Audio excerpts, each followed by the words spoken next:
Hello, I'm Bill Gates, Chairman of Microsoft. In this video, you're going to see the future. Who is Bill Gates? A software developer? A businessman? A philanthropist? A global health expert? This question, once merely academic, is becoming a very real question for those who are beginning to realize that Gates' unimaginable wealth has been used to gain control over every corner of the fields of public health, medical research, and vaccine development. And now that we are presented with the very problem that Gates has been talking about for years, we will soon find that this software developer with no medical training is going to leverage that wealth into control over the fates of billions of people. Because until we get almost everybody vaccinated globally, we still won't be fully back to normal. Bill Gates is no public health expert. He is not a doctor, an epidemiologist, or an infectious disease researcher. Yet somehow, he has become a central figure in the lives of billions of people, presuming to dictate the medical actions that will be required for the world to go back to normal. The transformation of Bill Gates from computer kingpin to global health czar is as remarkable as it is instructive, and it tells us a great deal about where we are heading as the world plunges into a crisis, the likes of which we have not seen before. This is the story of how Bill Gates monopolized global health. You're tuned into the Corbett Report. Until his reinvention as a philanthropist in the past decade, this is what many people thought of when they thought of Bill Gates. In the case of the United States versus Microsoft, the US Justice Department contended that the software giant had breached antitrust laws by competing unfairly against Netscape Communications in the internet browser market, effectively creating a monopoly.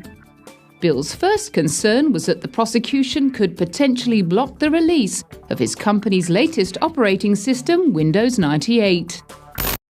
Okay, you asking me about when I wrote this email, or what are you asking me about? I'm asking you about January of 1996. That month. Yes, sir. And what about it?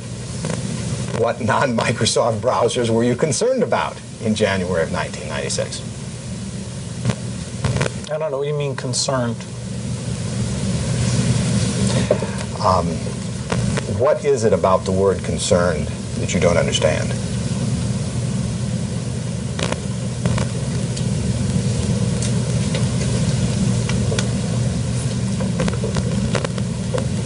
I'm not sure what you mean by it. We're going to be working together on Microsoft Office, on Internet Explorer, on Java, and I think that it's going to lead to a very healthy relationship. So it's a package announcement today. We're very, very happy about it. We're very, very excited about it. And I happen to have a special guest with me today via satellite downlink. And if we could get him up on the stage right now.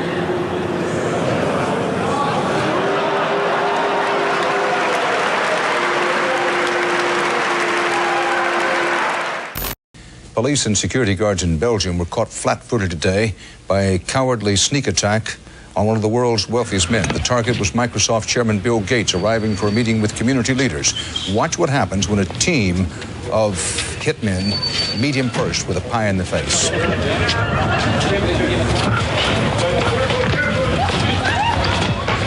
Gates was momentarily and understandably shaken, but he was not injured. The hit squad piled on with two more pies before one of them was wrestled to the ground and arrested. The others, for at least the moment, got away. Gates went inside, wiped his face clean, and made no comment. He then went ahead with his scheduled meeting. No word on the motive for this attack. But once reviled for the massive wealth and the monopolistic power that his virus-laden software afforded him, Gates is now hailed as a visionary who is leveraging that wealth and power for the greater good of humanity. In the 22nd century, a book will be written about the entrepreneur of the 21st century. I'm sure that the person who will foremost come to the mind of those historians is certainly Bill Gates. I don't think it's hyperbole to say that Bill Gates is singularly, I would argue, the most consequential individual of our generation. I mean that. Our next guest is one of the richest and most generous men in the world. Please welcome Bill Gates. At a time when everyone is looking to understand the scope of the pandemic and how to minimize the threat, one of the best informed voices is that of businessman and philanthropist Bill Gates. The process by which this reinvention of Gates's public image took place is not mysterious. It's the same process by which every billionaire has revived their public image since John D. Rockefeller hired Ivy Ledbetter Lee to transform him from the head of the Standard Oil Hydra into the kind old man handing out dimes to strangers. Don't you give a dime, Mr. Rockefeller? Please. Go ahead. Give it a dime. Thank you, sir. Thank you very much. I consider myself... Thank you for the ride. I consider myself more than amply paid. Bless you, bless you, Yes. bless you. More to the point, John D. Rockefeller knew that to gain the adoration of the public, he had to appear to give them what they want: money. He devoted hundreds of millions of dollars of his vast oil monopoly fortune to establishing institutions that, he claimed, were for the public good. The General Education Board, the Rockefeller Institute of Medical Research, the Rockefeller Foundation. Similarly, Bill Gates has spent much of the past 2 decades transforming himself from software magnate into a benefactor of humanity through his own Bill and Melinda Gates Foundation.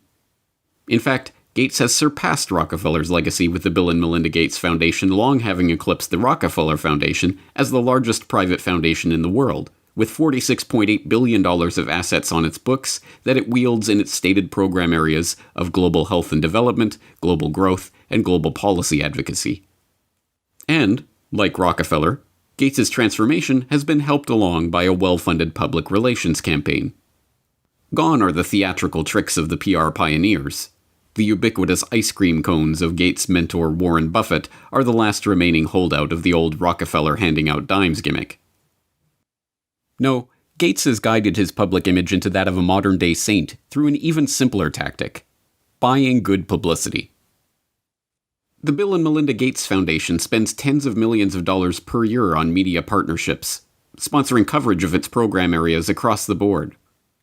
Gates funds The Guardian's global development website. Gates funds NPR's global health coverage. Gates funds the Our World in Data website that is tracking the latest statistics and research on the coronavirus pandemic. Gates funds BBC coverage of global health and development issues, both through its BBC Media Action Organization and the BBC itself. Gates funds World Health coverage on ABC News. When the NewsHour with Jim Lehrer was given a $3.5 million Gates Foundation grant to set up a special unit to report on global health issues, NewsHour communications chief Rob Flynn was asked about the potential conflict of interest that such a unit would have in reporting on issues that the Gates Foundation is itself involved in. In some regards, I guess you might say that there are not a heck of a lot of things you could touch in global health these days that would not have some kind of Gates tentacle, Flynn responded. Indeed, it would be almost impossible to find any area of global health that has been left untouched by the tentacles of the Bill and Melinda Gates Foundation. It was Gates who sponsored the meeting that led to the creation of Gavi, the Vaccine Alliance, a global public-private partnership bringing together state sponsors and big pharmaceutical companies whose specific goals include the creation of healthy markets for vaccines and other immunization products. As a founding partner of the alliance, the Gates Foundation provided $750 million in seed funding and has gone on to make over $4.1 billion in commitments to the group. Gates provided the seed money that created the Global Fund to Fight AIDS, Tuberculosis, and Malaria, a public-private partnership that acts as a finance vehicle for governmental AIDS, TB, and malaria programs. When a public-private partnership of governments, World Health bodies, and 13 leading pharmaceutical companies came together in 2012 to accelerate progress toward eliminating or controlling 10 neglected tropical diseases, there was the Gates Foundation, with $363 million of support. When the Global Financing Facility for Women, Children, and Adolescents was launched in 2015 to leverage billions of dollars in public and private financing for global health and development programs, There was the Bill and Melinda Gates Foundation as a founding partner with a $275 million contribution. When the Coalition for Epidemic Preparedness Innovations was launched at the World Economic Forum in Davos in 2017 to develop vaccines against emerging infectious diseases, there was the Gates Foundation with an initial injection of $100 million. The examples go on and on. The Bill and Melinda Gates Foundation's fingerprints can be seen on every major global health initiative of the past 2 decades. And beyond the flashy multi-billion-dollar global partnerships, the foundation is behind hundreds of smaller country and region-specific grants, $10 million to combat a locust infestation in East Africa, or $300 million to support agricultural research in Africa and Asia, that add up to billions of dollars in commitments. It comes as no surprise, then, that far beyond the $250 million that the Gates Foundation has pledged to the fight against coronavirus, every aspect of the current coronavirus pandemic involves organizations, groups, and individuals with direct ties to Gates funding. From the start, the World Health Organization has directed the global response to the current pandemic. From its initial monitoring of the outbreak in Wuhan and its declaration in January that there was no evidence of human-to-human transmission, to its live media briefings and its technical guidance on country-level planning and other matters, the WHO has been the body setting the guidelines and recommendations shaping the global response to this outbreak. But even the World Health Organization itself is largely reliant on funds from the Bill and Melinda Gates Foundation. The WHO's most recent donor report shows that the Bill and Melinda Gates Foundation is the organization's second largest donor behind the United States government. The Gates Foundation single-handedly contributes more to the World Health Body than Australia, Canada, France, Germany, Russia, and the UK combined. What's more, current World Health Organization Director General Tedros Adhanom Ghebreyesus is in fact, like Bill Gates himself, not a medical doctor at all, but the controversial ex-Minister of Health of Ethiopia, who was accused of covering up 3 cholera outbreaks in the country during his tenure. Before joining the WHO, he served as chair of the Gates-founded Global Fund to fight AIDS, tuberculosis, and malaria, and sat on the board of the Gates-founded Gavi, the Vaccine Alliance, and the Gates-funded Stop TB Partnership. The current round of